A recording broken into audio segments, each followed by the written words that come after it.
이 시간 하나님의 말씀을 함께 보시겠습니다. 느헤미야 13장 10절부터 14절까지 말씀을 함께 보시겠습니다. 느헤미야 13장 10절에서 14절까지 말씀을 우리 한 목소리로 같이 읽도록 하겠습니다. 같이 읽겠습니다. 내가 또 그들이 레위 사람들의 몫을 그들에게 주지 아니하였음을 알게 되었으니 이는 일을 하던 레위 사람들과 노래하는 자들이 각각 자기 밭으로 도망하였기 때문이더라. 그때 내가 치리자들과 다투며 이르기를 어찌하여 하나님의 집을 내버려 두었느냐 하고 곧 그들을 함께 모아 다시 그들의 처소에 세웠더니 그때 온 유다가 곡식과 새 포도즙과 기름의 11조를 가져다가 보고에 두므로 내가 제사장 셀레미야와 서기관 사독과 레위 사람들 중에서 부다야를 보고의 제무관으로 삼고 또 마따니아의 손자요 사꿀의 아들인 하나를 그들 다음 가는 자로 삼았으니 그들은 신실한 자로 인정받았더라.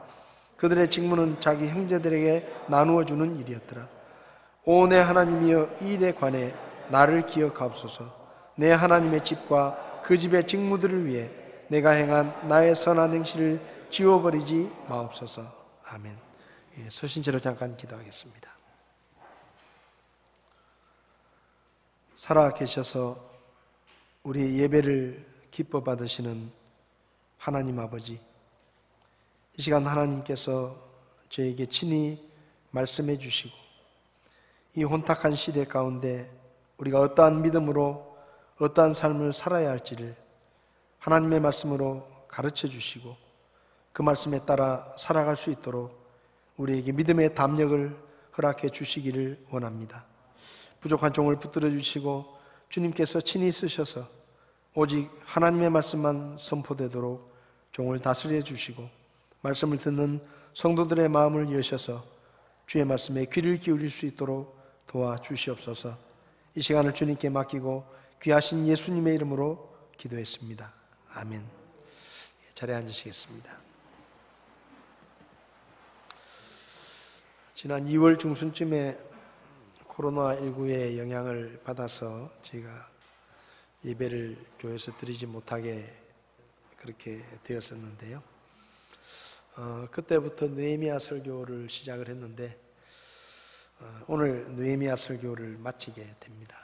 느헤미야 설교를 시작할 때는 한두 달 지나면 코로나가 끝이 나겠다 그렇게 기대를 했는데 8개월이 지난 지금까지도 이 코로나 사태가 진정이 되지 않고 있습니다. 전 세계적으로 매일마다 하루 확진자 수가 기록을 세우고 있는 그런 어려운 상황입니다.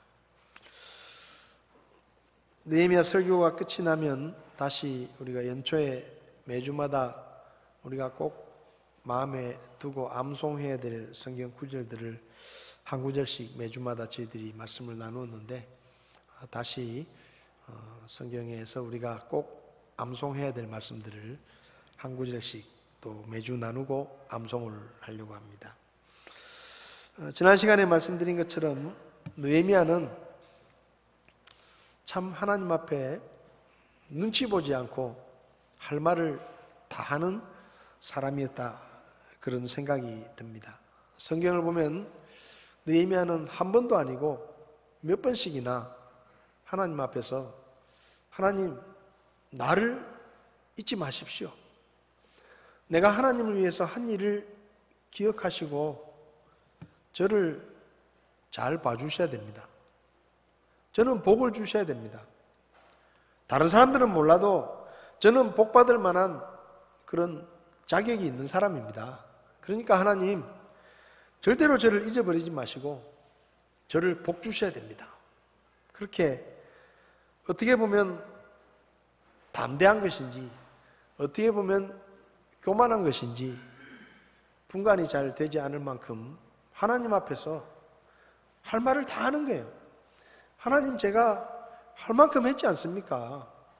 그러니까 하나님 저를 잊지 마시고 다른 사람은 몰라도 저는 복을 주셔야 됩니다. 저에게는 잘해 주셔야 됩니다. 그렇게 얘기를 하는 거죠. 어떻게 하면 그렇게 말할 수 있을까? 느헤미야 13장을 통해서 저희들이 살펴보고 있는데요. 느헤미야는 세상의 이익을 위해서 타협하지 않고 순수한 믿음으로 살았다.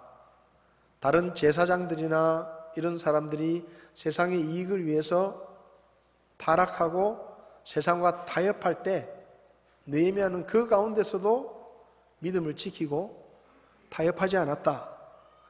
그리고 느헤미야는 하나님께서 자기를 세워주신 그 자리에서 최선을 다해서 하나님이 기대하시는 역할을 잘 감당했다라는 말씀을 드렸습니다. 오늘도 이 느헤미야가 어떻게 하나님 앞에서 어떻게 보면 좀 버릇없는 것처럼 하나님, 나는 잘 봐주셔야 됩니다. 내가 하나님을 위해서 최선을 다했는데 하나님 저를 잊으시면 안 됩니다. 딴 사람은 몰라도 저는 잘 돼야 됩니다. 그렇게 배짱 있게 이야기를 할 수 있었을까? 그 이유를 좀 계속해서 살펴보면서 느헤미야서를 마무리하려고 합니다. 오늘 본문을 보면 느헤미야는 하나님 앞에서 내가 한 일을 기억하십시오라고 말할 때마다 자기가 한 일을 먼저 이야기합니다. 하나님, 제가 이런 일을 하고요. 제가 이런 일을 했습니다. 그러니까 하나님, 이 일을 기억하시고 저를 복 주시고 저를 잘 대해 주셔야 합니다. 그렇게 이야기하는데 오늘 본문에서도 여기 14절을 보면 오 내 하나님이여 이 일에 관해 나를 기억해 주십시오 라고 하면서 자기가 한 일을 이야기하는 거죠. 그럼 느헤미야가 무슨 일을 했느냐? 한마디로 말하면 하나님께 드리는 예배가 쉽게 말하면 혼란스러워져 있을 때 그 하나님께 드리는 예배가 회복될 수 있도록 최선을 다했습니다. 다시 말하면 그의 삶의 최우선순위를 하나님께 드리는 예배에 두었다는 것이죠. 느헤미야가 1년 만에 예루살렘에 돌아왔을 때 제일 먼저 한 일은 문을 닫은 성전을 회복하는 것이었습니다. 느헤미야가 돌아와 보니까 성전에서 일하던 레위 사람들과 성전에서 일하던 찬양대들과 이런저런 일들을 하는 레위 사람들이 다 없는 거예요. 성전이 그냥 거의 폐쇄 상태에 있는 겁니다. 그런데다가 그 제사장은 성전에서 제일 큰 방을 빼가지고 암몬 사람 도비아에게 방을 내주고, 그러니까 성전이 예배드리는 곳인데 하나님께 드리는 예배가 제대로 드려지지 않는 거예요. 그래서 느헤미야가 돌아와서 제일 먼저 한 일이 성전을 떠나 있는 레위 사람들과 노래하는 사람들을 다시 성전으로 데리고 온 것입니다. 10절을 보면 레위 사람들과 노래하는 사람들이 성전의 제사장들이 또 사람들이 그 레위 사람들이나 노래하는 사람들에게 생활비를 줘야 되는데 생활비를 안 주니까 다 먹고 사는 게 힘드니까 그냥 다 성전을 떠나서 농사를 지러 간 거예요. 그래서 11절을 보면 그때 내가 치리자들과 다투며 이르기를 이랬습니다. 다투었다 그랬어요. 왜냐하면 치리자들은 하나님께 드리는 예배를 별로 중요하게 생각하지 않는 거예요. 레위 사람들이 다 떠나고 성전이 그냥 거물만 남아있어도 거기서 하나님께 드리는 제사가 중단되었어도 정치가들이나 이런 사람들은 별로 그걸 중요하게 생각하지 않는 겁니다.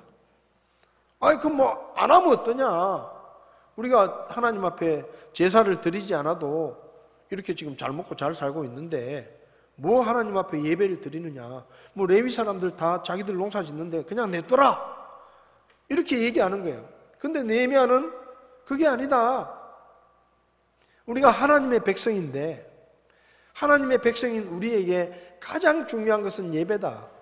예배를 드리는 것이니까 그 예배 드리는 일을 위해서 다시 성전을 떠난 사람들을 데리고 와서 예배를 다시 드려야 된다 라고 이야기를 하는데 서로 의견이 안 맞는 거예요. 그래서 다투었다고 성경은 말합니다. 그러면서 느헤미야는 그 치리자들을 야단을 치고 설득을 하고, 그렇게 해서 결국은 성전을 떠난 레위 사람들과 노래하는 사람들이 다시 성전으로 돌아오게 합니다. 제자리에 세우는 거죠. 왜냐하면 그들이 없으면 하나님 앞에 제대로 된 예배를 드릴 수가 없는 거예요. 그래서 치리자들을 책망하고 다투고 논쟁을 해가면서까지 하나님의 백성들에게 하나님 앞에 드리는 예배가 없으면 이건 큰일이다. 그리고 우리가 예배를 제대로 드리지 않으면 하나님께서 우리를 절대로 축복하지 않으신다. 그러면서 성전을 정상화시키는 일에 그가 최선을 다한 겁니다. 제일 먼저 이 일을 했어요. 제일 먼저 하나님의 성전을 떠난 레위 사람들과 성전에서 일하는 사람들을 다시 불러 모아가지고 성전이 제대로 돌아갈 수 있도록, 하나님께 드리는 예배가 회복될 수 있도록 그 일을 제일 먼저 한 겁니다. 그 다음에 예배를 드리는 일을 회복하기 위해서 느헤미야는 안식일을 바로잡았습니다. 느헤미야가 1년 만에 예루살렘에 와보니까 느헤미야가 있을 때는 안식일을 잘 지키면서 안식일에 일을 하지 않으면서 하나님 앞에 예배를 드리는 일을 백성들이 했는데, 느헤미야가 1년 만에 돌아와 보니까 안식일이 없어진 거예요. 안식일에도 똑같이 장사를 하고 농사를 짓고 물건을 사고 팔고 이런 일들을 이스라엘 백성들이 하고 있는 겁니다. 그 안식일에도 바쁜 거예요. 돈 버느라고 바쁜 거예요. 그러니까 안식일에 돈 버느라고 바쁘니까 자연히 하나님 앞에 예배드리는 일이 소홀해지고, 그리고 성전의 일이 중단돼 버린 겁니다. 근데 문제는 이스라엘 백성들이 하나님께서 거룩하게 지키라고 하신 안식일을 지키지 않고 있으면서도 그게 잘못된 것인지를 모르는 거예요. 아무렇지도 않게 그저 일상적으로 안식일에도 장사를 하고 서로 짐을 옮기고 물건을 사고 팔고, 심지어는 이방인들이 성에 물건을 가지고 오면 그 물건을 받고 팔고 이렇게 했습니다. 하나님께서 안식일을 거룩하게 구별해서 지키라고 말씀하신 것은 하나님께서 그들의 필요를 채워주실 것을 믿고 하나님을 섬기라는 그런 뜻입니다. 그러니까 너희가 안식일까지 일하지 않더라도 내가 너희의 먹을 것을 충분히 내가 공급해주고 너희가 믿음으로 살 수 있도록 내가 공급해 줄 테니까 너희는 나를 믿고 의지하고 안식일을 지키면서 하나님을 섬겨라. 그런 의미로 하나님께서 안식일을 거룩하게 지키라고 율법을 정해 주셨는데, 이스라엘 백성들은 처음부터 다 그런 건 아니겠죠. 어떤 사람이 돈에 욕심이 생겨가지고 한두 사람이 안식일에 장사를 하는 거예요. 예를 들면 가게를 다 닫았는데 한두 가게가 문을 열고 장사를 하는 거예요. 근데 가만히 보니까 문을 닫고 있는 사람들이 보니까 안식일에 장사가 잘 돼. 왜냐하면 가게를 여니까 몇 개 안 여니까 그리 손님이 몰리는 거잖아요. 그러니까 장사가 잘 되는 거예요.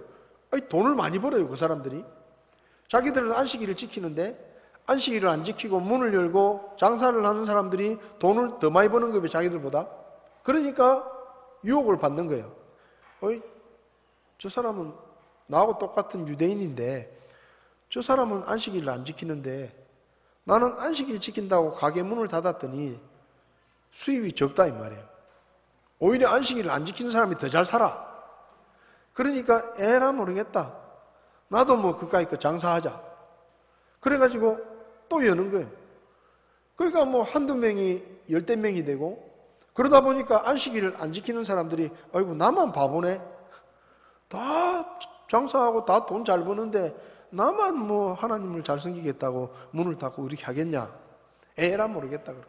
다 장사를 하는 거예요. 그러니까 처음에는 양심의 가책이 됐겠죠. 딴 사람들은 다 문을 닫고 있는데 나만 문 열고 장사를 하니까 좀 미안하다. 하나님 앞에 좀 죄송하다 그런 마음이 있었어요. 근데 이제는 전부 다 장사를 하니까 그런 마음도 없어지는 거예요. 아무렇지도 않게 다 안식일에 일을 하고 장사를 하고 농사를 짓고 그러고 있는 거예요. 그러다 보니까 하나님을 섬기는 일이 소홀해지고 예배 드리는 일이 뒷전이 돼버린 겁니다. 돈 버는 일에 바빠가지고. 근데 이게 뭔가 하면요, 이게 불신앙이에요. 내가 열심히 일하지 않으면 나는 굶어 죽을지도 몰라. 내가 안식일까지 열심히 일하지 않으면, 내일 먹을 것을 미리 준비해 놓지 않으면 우리 식구들은 굶어 죽을지도 몰라. 하늘에서 만나가 내릴 때 그랬잖아요. 하나님께서 뭐라 그러셨습니까? 야, 내가 매일 너희 먹을 것을 줄게. 그리고 안식일 전날에는 이틀 먹을 것을 거두어라. 그렇게 하나님이 말씀하셨죠. 근데 이스라엘 백성들 중에 어떤 사람들이 있었는가 하면, 야, 매일 하나님이 주신다 그랬는데 혹시 하나님이 깜빡 잊어버리고 내일 먹을 걸 안 주면 어떡해? 하나님이 내일 바빠가지고 내일 먹을 걸 안 주시면 우리 내일 굶어야 되잖아. 그러니까 미리 준비해 놓자 해가지고 평일날 그냥 이틀분을 거둬가지고 그 다음날 먹을 것까지 미리 챙겨 놓은 거예요. 근데 성경을 보면 그게 불신앙이에요. 그게 다 썩어가지고 냄새가 나고 못 먹게 됐다 그랬어요. 뭡니까? 하나님이 먹을 것을 주시겠다고 약속하셨는데 그 하나님을 믿지 못하고 뭔가 인간적인 방법으로 뭔가 내가 노력을 해가지고 내 수단과 내 방법으로 내 필요들을 채워야 되겠다라는 그 욕심이 결국은 이스라엘 백성들에게 안식일을 지키지 못하게 만든 겁니다. 이것이 불신앙이라는 것을 그들은 몰랐어요. 근데 느헤미야가 그렇게 말하죠. 성경을 보면 여기 17절을 보면 이렇게 말합니다. 그때 내가 유다의 고귀한 자들을 꾸짖고 그들에게 이르기를 너희가 어찌 이 악한 일을 행하여 안식일을 더럽히느냐? 너희 조상들이 이 안식일을 지키지 않아가지고 욕심을 내다가 하나님 앞에 재앙을 받고 심판을 받은 것을 왜 기억하지 못하느냐? 하나님이 우리의 필요들을 채우시니까 안식일에는 하나님을 섬기는 일에, 하나님을 예배하는 일에 집중해야 되는데 왜 그 시간도 하나님의 율법을 어기고 돈을 벌고 장사를 하고 그렇게 하느냐? 당장 그것을 멈추어라. 그렇게 느헤미야가 이야기를 합니다. 그리고는 그 안식일에 이제 늘 안식일에 장사를 했잖아요. 그래서 성 밖에서 장사꾼들이 또 이방 장사꾼들이 물건을 가지고 늘 예루살렘에 들락날락한 거예요. 그러니까 느헤미야가 안식일 전날에 보초병을 세워가지고 성문을 딱 닫아버리고 그 지금까지 들락거리던 그 장사꾼들을 못 들어오게 했습니다. 그런데 성경을 보면 재밌어요. 그 장사꾼들이 이런 거예요. 어느 날 딱 가보니까 문이 닫혀 있는 거예요. 보초가 서 있고 성문이 닫혀 있어요. 근데 이 장사꾼들이 무슨 생각을 했는가 하면 뭐 느헤미야라는 사람이 와가지고 지금 안식일 전날 성문을 걸어 잠그고 문을 닫고 보초를 세웠는데 저거 오래 못 갈 거다. 그러니까 좀 있으면 문이 열릴 거다.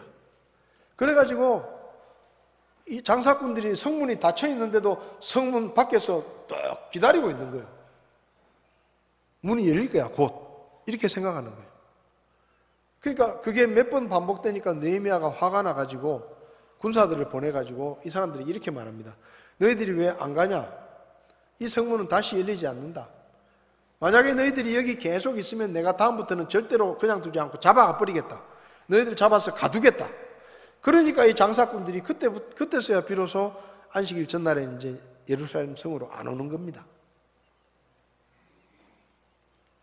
느헤미야는 하나님의 백성이 하나님 앞에 예배를 드리는 것이 얼마나 중요한 일이고 그것이 사는 길이라는 것을 느헤미야는 알았어요.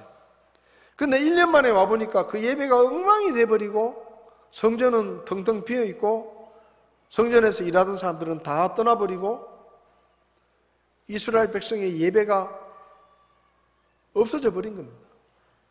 그래서 느헤미야는 제일 먼저 성전에서 일하던 사람들을 다시 불러 모으고, 그리고 그들에게 생활비를 나눠주던 사람들을 다 바꾸고, 백성들에게는 성전에 하나님께 드릴 것을 가져오라고 하고, 그리고 신실한 사람들로 그 성전에 가지고 온 것들을 사람들에게 나눠주는 일을 시키고,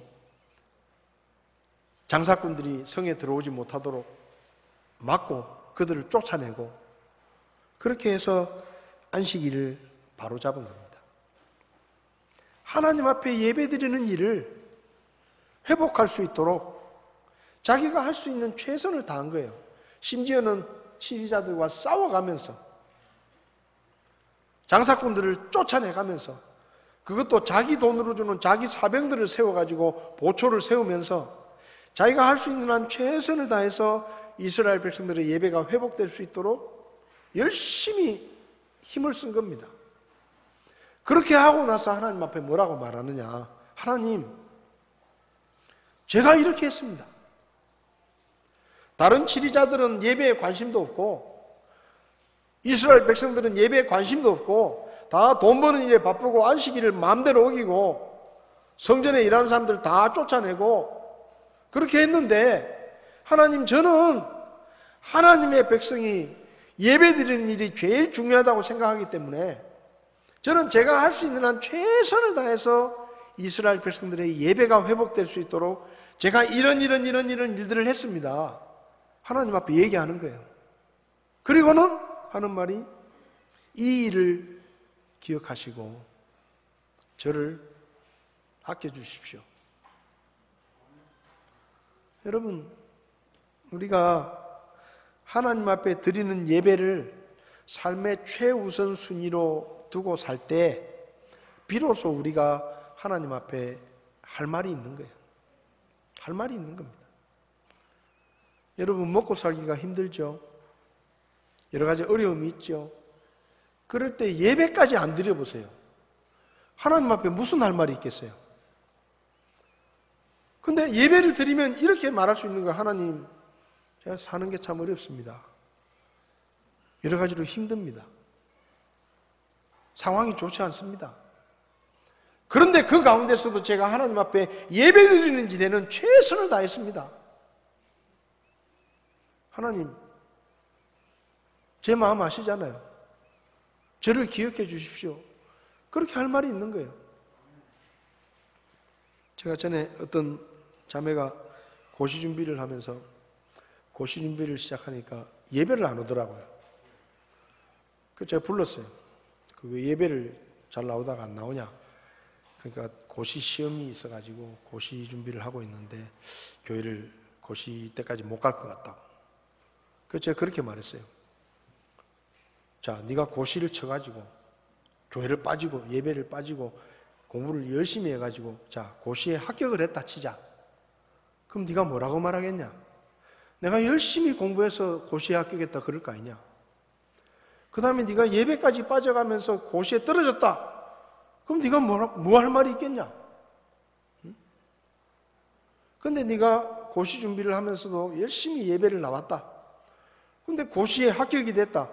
그러면 내가 하나님 앞에 예배를 안 빼먹고 나갔는데 하나님이 도와주셔서 내가 고시에 합격했다. 그렇게 얘기할 거 아니냐?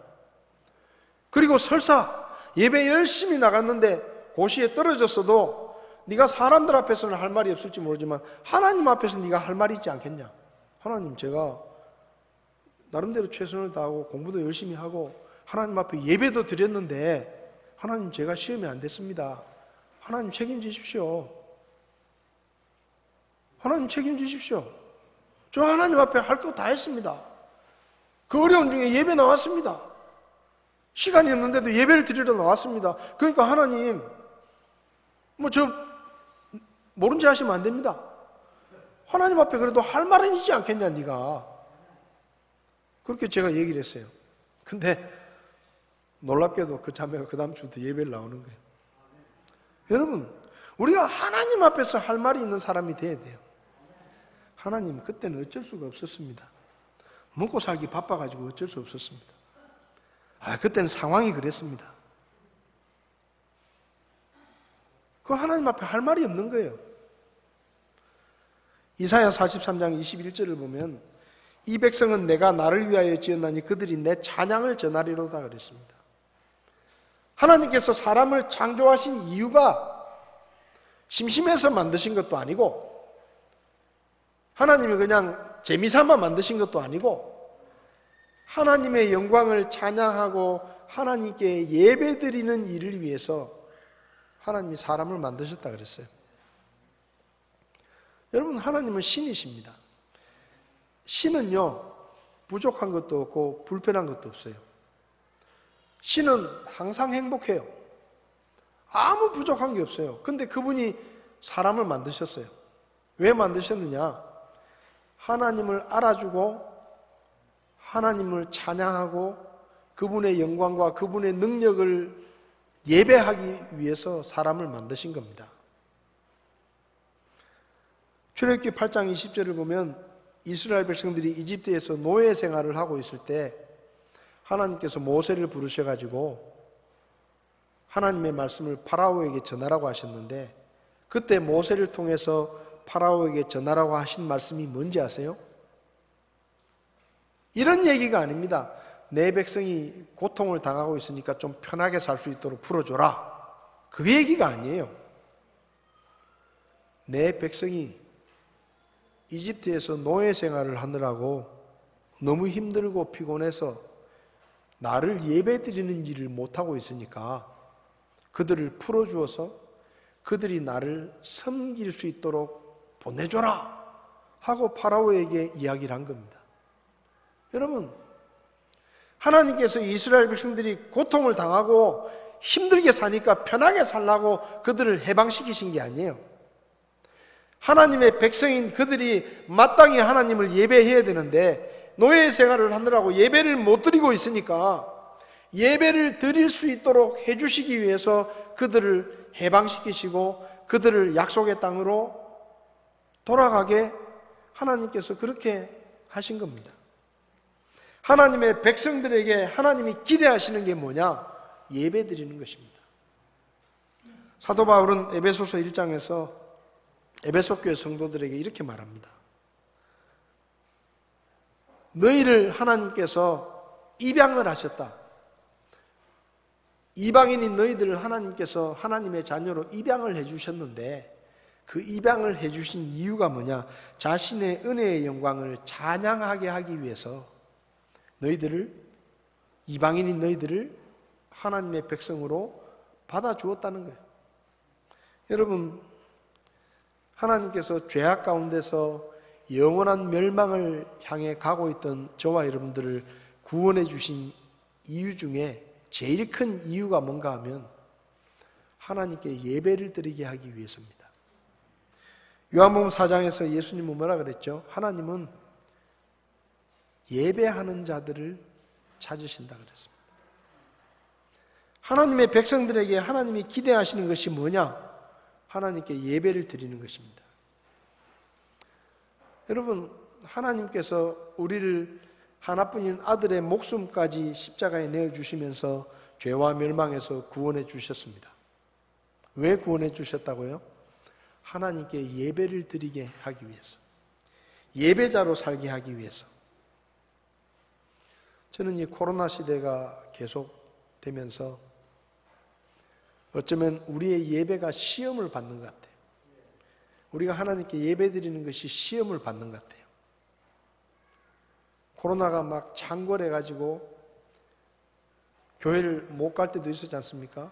지금도 유럽이나 이런 데는 다 교회를 못 갑니다. 예배당에 못 가잖아요. 그러면 예배당에서 드리는 예배가 약화되는 거예요. 온라인 예배를 하지만 아무래도 온라인 예배는 교회당에 가서 드리는 예배보다 여러 가지로 불편한 게 많은 겁니다. 그러니까 예배에 대한 우리의 마음이 해이해지는 거예요. 뭐 교회당에 오랫동안 안 가지, 온라인으로 예배하니까 뭐 예배 시간 딱 맞춰서 예배 안 해도 저녁에 그냥 뭐 녹화된 영상 보면서 예배 드리면 되지. 집에서 예배 드리니까 그냥 뭐 일어나가지고 뭐 세수만 딸랑하고 뭐 옷도 그냥 뭐 있던 거 그대로 잘 때 입는 옷 그대로 입고 와가지고 부시시한 얼굴로 예배를 드려도 되지. 누가 아무도 안 야단치지 않지. 그러니까 하나님 앞에 예배 드리는 우리의 자세가 게을러지고, 또 뭐 온라인 예배도 하니까 아니 뭐 교회 가면 불편한데 그냥 집에서 예배 드리지 하고, 집에서 예배 드리는 걸 일부러 선택할 수도 있는 거예요. 교회 가는 게 귀찮다고. 그러면서 우리의 예배가 약화되는 거예요. 저는 이 코로나 시대에 물론 우리의 건강도 걱정이지만은 더 걱정스러운 게 뭔가 하면 하나님의 백성들이 예배 드리는 일에 게을러지고 하나님께 예배를 드리려고 하는 그 마음들이 약해질까 봐. 그게 더 걱정인 거예요. 그게 더 무서운 겁니다. 뭐 많은 경우에 연세 드신 분들은 이 병이 위험할 수도 있지만 젊은 사람들은 그래도 뭐 아주 가볍게 앓다가 회복되기도 하잖아요. 그러니까 이 코로나 병은 걸리면은 약을 써가지고 치료하고 회복되면 돼요. 근데 이런 시대에 우리의 예배가 게을러지고 예배가 소홀해지면 그게 나중에 그냥 그렇게 갈 수 있는 거예요. 교회 가서 예배 드리지 않아도 뭐 잘 살았는데 뭐 인터넷으로 그냥 예배하면 되지 뭐. 그렇게 될 수 있는 겁니다. 우리는 예배자입니다. 하나님께 예배를 드리는 예배자입니다. 느헤미야가 1년 만에 돌아와가지고 제일 먼저 한 일이 뭡니까? 하나님 앞에 드리는 예배가 엉망진창이 되어 있으니까 다른 것 돌보기 전에 그게 제일 중요하다. 왜 레위 사람들 다 쫓아냈냐? 다시 데리고 와라. 안식일이 왜 이렇게 엉망이 됐느냐? 하나님 앞에 드리는 예배는 없어져 버리고 뒷전이 돼 버리고 돈 벌기에 혈안이 돼 있는 이스라엘 백성들을 책망하고 그들을 바로 잡는 거예요. 우리가 하나님 앞에서 예배자의 삶을 살고 있을 때 느헤미야처럼 할 말이 있는 거예요. 하나님, 제가 참 형편이 어렵고 상황이 힘들고 먹고 사는 게 힘들었지만 그때도 제가 최선을 다해서 하나님 앞에 예배를 드렸습니다. 하나님, 제가 정말로 예배에 게을러지지 않았습니다. 주님 앞에 예배자의 삶을 살았습니다. 그러니 하나님, 저를 기억하시고 저한테 잘해 주셔야 됩니다. 우리가 그렇게 말할 수 있는 거예요. 예배까지 소홀해 드리면 우리가 무슨 할 말이 있겠어요, 하나님 앞에. 느헤미야는 하나님 앞에 드리는 예배를 삶의 최우선 순위에 두었을 뿐만 아니라 잘못된 이스라엘 백성들의 예배를 회복하기 위해서 때로는 싸우기도 하고 때로는 자기의 것을 희생하기도 하고 자기의 사병들을 보초를 세우기도 하고 많은 사람들의 반대와 저항에 굴복하지 않고 하나님께 드리는 예배를 회복시켰습니다. 우리도 그렇게 해야 됩니다. 코로나 시대 혹시라도 우리가 예배자라는 것을 잊어버리고 예배 드리는 일이 소홀해지거나 게을러지지 않도록 정말로 주의해야 합니다. 왜냐하면 우리는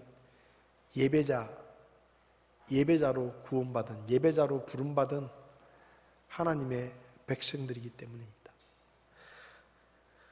그 다음에 느헤미야는 하나님의 말씀을 삶의 기준으로 삼았습니다. 느헤미야가 1년 만에 왔습니다. 근데 이스라엘 백성들이 예전에 느헤미야가 총독으로 있을 때 느헤미야와 지도자들과 백성들이 전부 하나님 앞에 약속한 게 있어요. 우리 조상들이 하나님의 말씀에 불순종하고 하나님의 말씀을 지키지 않아서 나라가 망하고 포로로 잡혀가고 우리가 이렇게 고통을 당하고 있으니 앞으로 우리는 절대로 하나님의 말씀을 어기지 않고 하나님의 말씀대로 살겠습니다 라고 맹세를 하고 약속을 했습니다. 그 맹세한 내용 중에 하나가 뭔가 하면 앞으로 다시는 우리의 아들이나 딸을 이방인들과 결혼시키지 않겠습니다. 그런 약속을 하나님 앞에서 공개적으로 했었어요. 근데 1년 만에 돌아와 보니까 그게 무너져 있는 거예요.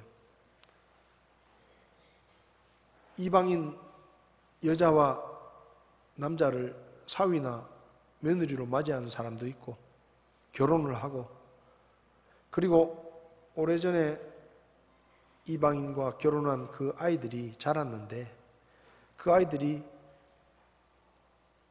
이스라엘 사람들의 히브리 말은 못하는데 자기 어머니 아버지 쪽의 민족의 말은 잘하는 거예요. 그게 가정교육이 제대로 안 된 거예요. 신앙의 교육이 안 된 겁니다. 그러니까 이걸 보고 느헤미야가 이건 아니다 해서 그것을 바로잡기 위해서 23절 24절을 보면 그들의 자녀들이 자기들 말은 하는데 히브리 말을 못하는 것을 보고 느헤미야가 그들을 꾸짖습니다.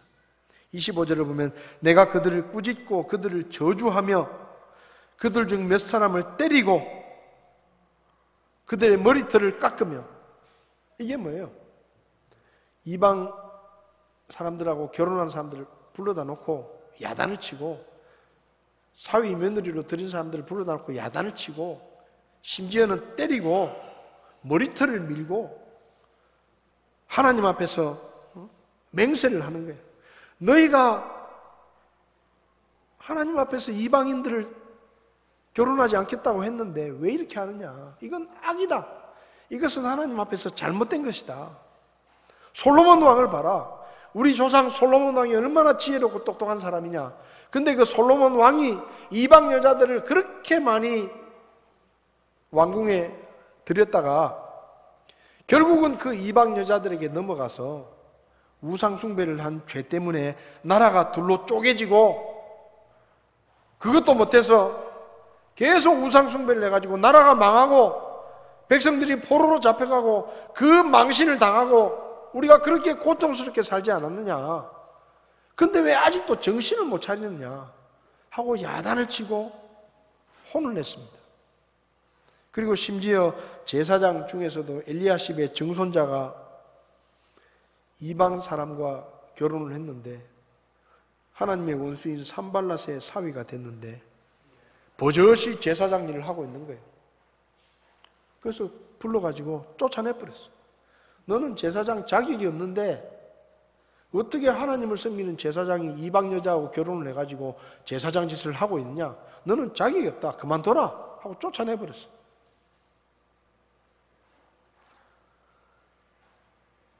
그리고 백성들 중에서 그 이방 사람들하고 결혼을 해가지고 하나님 앞에 몸을 더럽힌 사람들을 다 정결하게 하고 그 사람들하고 헤어지게 하고 다 바로잡아가지고 하나님 앞에서 살도록 그렇게 했습니다. 또 13장 31절을 보면 또 정한 때에 나무 헌물과 첫 열매를 드리게 했다. 성전에서 예배가 안 드려지고 레위 사람들, 노래하는 사람들이 다 없으니까, 성전에 일하는 사람들이 없으니까, 그 사람들한테 생활비 줄 일이 없으니까 헌물을 드리지 않아도 되는 거예요. 그러니까 백성들이 하나님 앞에 마땅히 드려야 될 것을 드리지 않고 다 자기들끼리 그냥 잘 먹고 잘 살고 있는 거예요. 그래서 느헤미야가 와서 우리가 하나님 앞에 마땅히 드려야 될 율법에 정한 게 있는데 율법에 정한 대로 하나님 앞에 드리지 않고 왜 너희들이 다 먹고 쓰고 있느냐? 그건 죄악이다, 죄악. 다시 하나님 앞에 율법에 정해진 대로 드릴 것을 드려라 하고 책망하며 바로 잡은 겁니다. 그리고 나서 뭐라 그래요? 내 하나님이여, 나를 기억하십시오. 어떻게 보면 애기 같아요. 느헤미야가 하나님, 쟤들 잘못해요. 쟤들 지 맘대로 살아요. 근데 제가요, 쟤들 똑바로 잡았어요. 잘못하는 거 제가 고쳤어요. 하나님 말씀대로 살도록 제가 열심히 고쳤어요. 책망하고 바로잡고 열심히 했습니다. 그러니까 하나님, 저는 잊어버리시면 안 돼요. 느헤미야에게 삶의 기준은 다른 사람들이 어떻게 하느냐가 아니었습니다. 하나님이 어떻게 말씀하시느냐였어요. 오늘 우리의 삶의 기준도 마찬가지입니다. 오늘 우리의 삶의 기준도 다른 사람들이 어떻게 하느냐, 다른 교회가 어떻게 하느냐, 이게 중요한 게 아니에요. 하나님의 말씀이 우리에게 무엇이라고 말씀하시느냐, 그게 우리의 삶의 기준입니다. 하나님이 하지 말라 그랬으면 딴 사람들이 다 하더라도 하지 말아야 되는 거예요. 하나님이 하라고 했으면 아무도 하지 않더라도 해야 되는 것입니다.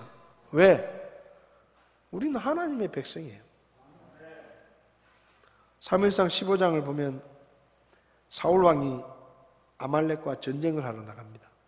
그때 하나님이 뭐라고 말씀하셨는가 하면 아말렉을 쳐서 그들이 가진 모든 것을 진멸하고 남기지 말며 남자와 여자와 어린아기와 젖먹이와 소와 양과 낙타와 나귀를 다 죽여라. 그러니까 아말렉하고 전쟁을 하러 가면 싹 다 죽여라.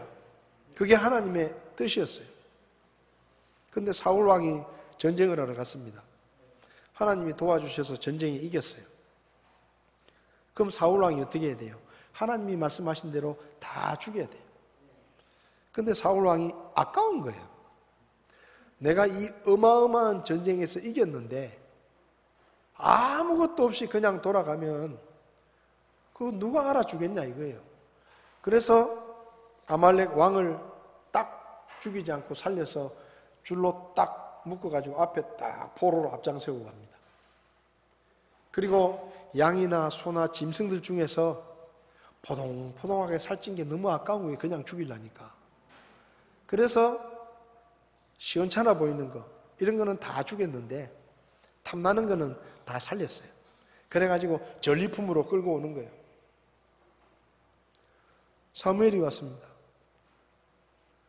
근데 전쟁터에서 군인들이 돌아오는데 뭐 양 울음소리, 소 울음소리 막 나는 거예요. 그래서 왕에게 물었어요. 저거 뭐냐 도대체? 하나님이 다 죽이라 그랬는데 저 지금 내가 듣는 이 짐승 소리는 뭐냐? 그러니까 사울이 핑계를 대면서 하는 말이 나도 다 죽이려 했는데 막상 가서 보니까 그냥 죽이려 아깝더라. 저 살찐 거 저거 하나님 앞에 드리면 얼마나 좋아하실까? 저 살이 포동포동하게 찌고 하나님이 얼마나 좋아하시겠냐. 그래서 내가 하나님 앞에 예배 드리려고 괜찮은 것 좀 조금 살려왔다. 그렇게 얘기를 하는 거예요. 그런데 하나님이 뭐라고 말씀하십니까? 사울을 내가 왕으로 세운 것을 후회한다. 내 말을 안 들으니까 내가 저를 왕으로 세운 것을 후회한다. 사무엘을 통해서 말씀하십니다. 왕이 하나님의 말씀을 버렸으므로 하나님께서도 왕을 버렸습니다. 그러면서 뭐라고 말해요? 주께서 주의 음성에 순종하는 것만큼 번제 헌물과 희생물을 크게 기뻐하시나이까? 보소서, 순종이 희생 헌물보다 낫고 귀를 기울이는 것이 수량의 기름보다 낫습니다. 자, 따라해 보겠습니다. 순종이 희생 헌물보다 낫고 귀를 기울이는 것이 수량의 기름보다 나으니. 여러분, 하나님이 양이 없어서 제사를 못 받으십니까? 하나님이 뭐가 부족하십니까? 하나님이 우리에게 원하시는 것은 그분의 말씀대로 순종하는 거예요. 여러분 생각해 보세요. 세상에서는 이런 겁니다. 엄마가 시장에 신부름을 보내서 야 가서 콩나물 좀 사와라. 저녁에 콩나물국 끓여 먹어야 되겠다. 근데 이 아들이 너무 똑똑해. 시장에 가보니까 콩나물이 다 시들시들한 거예요. 다 시들시들한 거예요. 그래서 국 끓여 먹을라 안 좋아. 그래서 콩나물이 다 시들시들하니까 에이 두부나 사가자. 그래가지고 두부를 뚝 사가지고 들고 오는 거예요. 그럼 세상 사람들은 이렇게 말할 겁니다. 야 그놈 참 똑똑하다. 야, 콩나물이 시원찮으니까 저놈이 벌써 세상을 아는구나. 저렇게 지혜롭구나. 세상은 그렇게 칭찬할지 몰라요.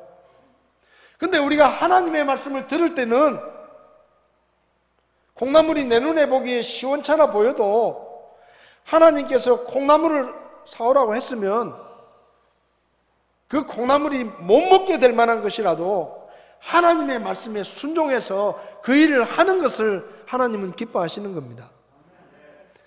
하나님이 뭐 콩나물 먹으려고 사오라 했겠어요?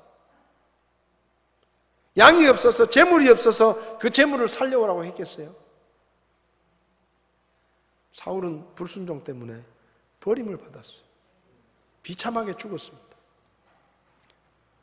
느헤미야가 말하는 거예요. 하나님, 딴 사람들은 하나님의 말씀에 관심도 없고요, 지 마음대로 사는데 제가 그거 딱 부러지게 고쳤습니다. 하나님의 말씀대로 살라고 제가 다 뜯어 고쳤습니다. 하나님의 백성들은 하나님의 말씀이 삶의 기준이라는 것을 제가 분명하게 이야기를 했습니다. 그리고 지금은 그들이 바로 잡혔습니다. 하나님, 저 잘했죠? 저 잘했죠? 여러분, 우리가 하나님의 말씀에 순종해야 합니다. 시대가 변하고 상황이 바뀌고 우리가 이유를 댈 만한 수만 가지의 이유가 있더라도 그것이 하나님의 말씀이라면 일단은 그 말씀에 순종해야 됩니다. 그게 하나님이 원하시는 거예요. 하나님, 그때는 어쩔 수 없었습니다. 하나님이 제 입장이라도 그럴 수밖에 없었을 거예요. 우리는 그렇게 이야기하죠. 그러면 옆에 사람들은 그렇게 말할지 몰라요. 그래, 나도 네 심정 안다, 이해한다. 너 그럴 수밖에 없었다. 내가 네 입장이라도 그렇게 했을 거다. 내가 사울이라도 그 얼마나 아깝겠냐. 그래도 내가 전쟁에서 이겼는데 왕이라도 한 사람 살려와가지고 폼이라도 잡아야지. 그럴 수도 있다. 그렇게 말할지 몰라요. 잘했다 그럴지도 몰라요. 근데 하나님은 당신이 하나님의 말씀을 버렸으므로 하나님도 당신을 버렸습니다. 여러분, 우린 지금 이전과는 다른 어려운 시대를 살고 있습니다. 여러 가지로 힘든 게 많습니다. 형편도 어렵습니다. 그렇지만 이럴 때일수록 우리의 삶의 기준이 하나님의 말씀이 되어야 합니다. 하나님의 말씀에 순종하는 삶을 살아야 됩니다. 그래야 우리가 하나님 앞에서 할 말이 있지 않겠습니까? 하나님, 제가 그래도 어려운 중에도 힘든 중에도 제가 하나님 말씀에 따라 살았습니다. 느헤미야는 내가 하나님 앞에 이런 일들을 했습니다. 그러니 저를 기억해 주십시오. 그렇게 말했습니다. 저와 여러분들도 하나님 앞에서 그렇게 말할 수 있기를 바랍니다. 세상과 타협하지 말고 믿음을 지키고 하나님이 세우신 그 자리에서 제 역할을 다하고 하나님 앞에 드리는 예배를 삶의 최우선 순위에 두고 사람들이 뭐라고 말하든지 하나님의 말씀을 삶의 기준으로 삼고 살아갈 때 우리도 느헤미야처럼 하나님 앞에 할 말이 있는 그런 삶을 살게 될 것입니다. 그리고 우리가 그렇게 살 때에 우리의 가정이 변화되고 우리의 직장과 우리의 학교와 우리의 교회와 이 나라에 놀라운 부흥이 일어나게 될 것입니다.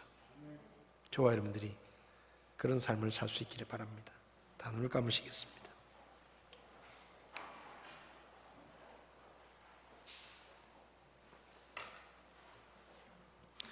여러분, 지금까지 어떻게 살아오셨습니까? 코로나 시대가 되어서 상황이 이러니까 우리 마음이 혹시 너무 게을러져 있는 것은 아닌지, 하나님 앞에 예배자라는 것을 잊어버리고 살고 있는 것은 아닌지, 그럴 수밖에 없었습니다라고 말하며 하나님의 말씀에서 벗어난 삶을 계속해서 살고 있는 것은 아닌지, 세상의 이익 때문에 타협하고 있는 것은 아닌지, 하나님이 나를 세워주신 그 자리에서 주님이 맡기신 일을 하는 일에 소홀해 있진 않은지 우리 자신을 돌아보며 느헤미야서를 마무리하면서 우리도 우리의 삶을 마무리할 때 느헤미야처럼 하나님, 제가 하나님을 위한 일에 성심을 다하고 최선을 다하고 말씀에 순종하려고 애썼습니다. 그러니 하나님, 저를 기억해 주십시오. 그렇게 말할 수 있는 저와 여러분들이 되었으면 좋겠습니다. 우리 자리에서 일어나셔서 너 어디 가든지 순종하라 1절 찬송하실 때 하나님, 내가 믿음이 소홀해졌었습니다. 믿음이 게을러져 있었습니다. 다시 제 믿음을 고쳐 잡겠습니다. 그런 마음이 있으시면 앞자리에 나오셔서 하나님 앞에 기도하시기 바랍니다. 제 삶의 우선순위를 바로잡겠습니다 하고 나와서 기도하십시오. 타협했던 제 믿음을 바로잡겠습니다. 말씀에 순종하지 못했던 제 모습을 바로잡겠습니다. 그렇게 주님 앞에 앞자리에 나오셔서 혹은 그 자리에 앉으셔서 우리 이 찬송 부르실 때 그렇게 기도하시겠습니다.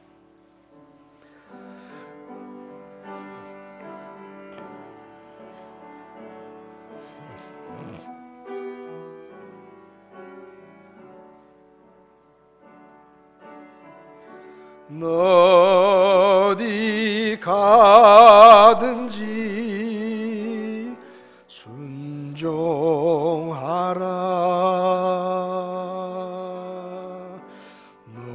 어디 있든지 충성하라.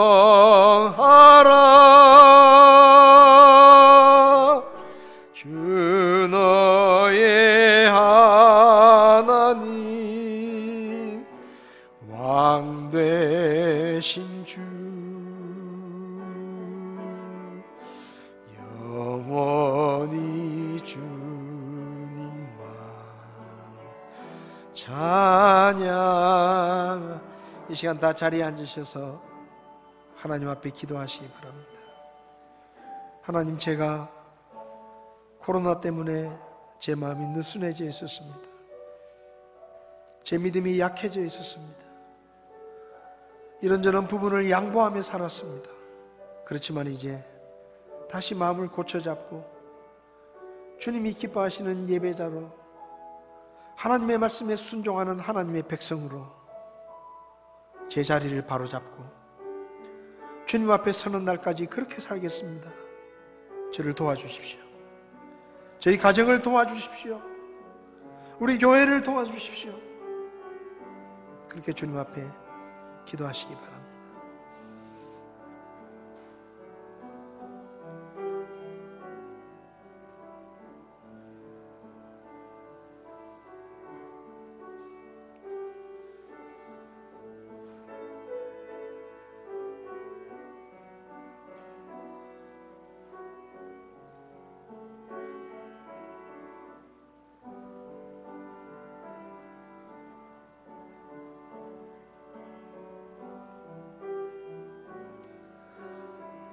지금도 우리에게 말씀하시며 우리가 그 말씀에 따라 살기를 기뻐하시는 하나님 아버지, 이 코로나 시대에 하나님 앞에 드리는 우리의 예배가 소홀해지거나 게을러지지 않게 도와주십시오.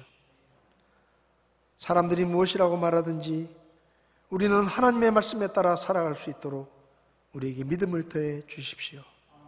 세상의 적은 이익 때문에 믿음의 길을 벗어나 타협하지 않게 하시고 하나님이 세우신 각자의 자리에서 빛과 소금의 사명을 감당하며 주님 오실 때까지 믿음으로 살아갈 수 있도록 저희들을 도와주시기를 원합니다.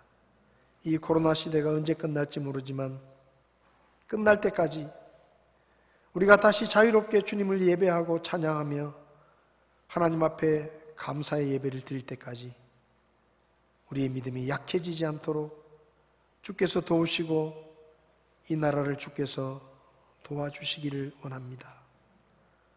우리를 통해 오늘도 내일도 예배를 받아 주시옵소서. 예수님의 이름으로 기도했습니다. 아멘.